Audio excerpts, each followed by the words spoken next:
ብታውቁ በዓለማችን ላይ ሀሳብ በጣም ርካሽ ነገር ነው። ብዙዎችም የራሳቸው የሆነ ታላቅ ሀሳብ ይኖራቸው። ትንሽ ሰዎች ብቻ ናቸው ያንን ሀሳባቸውን ወደ መሬት አውርደው የራሳቸውን ኢምፓየር ወይ ደግሞ የሚፈልጉትን ላይፍ ስታይል የሚኖሩት። ለምንድን ነው ሁልጊዜ ጀምራለሁ የምንለው? መልሱም በውስጣቸው ያለ ፍርሃት ነው። በዚህ ቪዲዮ በህይወታችሁ ውስጥ ትልቁን እንቅፋት የሆነውን መዘግየትን ወይም ፕሮካስቲኔሽንን ሰብረኑ ዛሬውኑ ማንኛውኑ ነገር እንዴት መጀመር እንደሚችሉ በሶስት ወርቃማ ስቴፖች እናያለን። እነዚህን ነገሮች ከኔም ኤክስፒሪየንስ ነው የምነግራችሁ። አሁን ወደ ቪዲዮ እንግባ። አንደኛ ዘቢዩናር።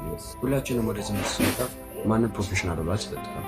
አሁንም ደግሞ ፕሮፌሽናል ሆኖ ለመጀመር አጠብቁ። ምንም ነገር ለመጀመር ስታስበው ያነሰባቸው አሁን ወደ ኑሮ ተወራችሁ መጀመር ይኖርባችኋል። ገርማችኋል። ትልቁ የሰው ልጅ የሚጀምር ፍርሃት የሚመጣው የሚሰራው ነገር ለፕሮፌሽናል ላይሆን ይችላል ወይ ደግሞ ሰዎች ስኩኛናል ከሚል ፍርሃት ነው። ለምሳሌ እሺ እንዴት ልበላችሁ፣ አሁን ይህን ቪዲዮ ያየችሁትና በደንብ ኤዲት ተደርጎ ሊሆን ይችላል። ባክግራውንዴ እንደ ፕሮፌሽናል ልክ ሊሆን ይችላል። ቤት ውስጥ ነው የሚቀርጸው። አሁን ወደ ሁለተኛ ሚኒት። ሁለተኛ የሁለት ደቂቃን ህግ መከተል። ማንኛውም አዲስ ልማድም ትልቅ ስራ ከሁለት ደቂቃ ባነሰ ጊዜ ሊጀምር ይችላል። እዚህ ጋር አንድ ነገር ይፈልጋሉ። በቴክስት በማስገቡ ማለት አካባቢ ማለት ነው።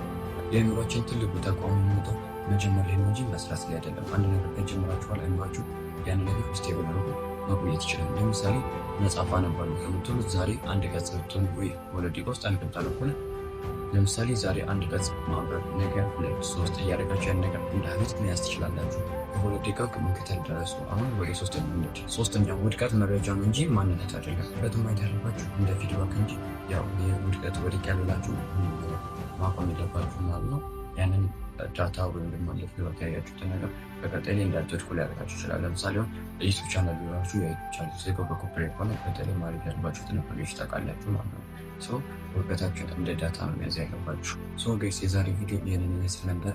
ሰብስክራይብ በማድረግ የቻናላችን ቤተሰብ እንዳይረሱ።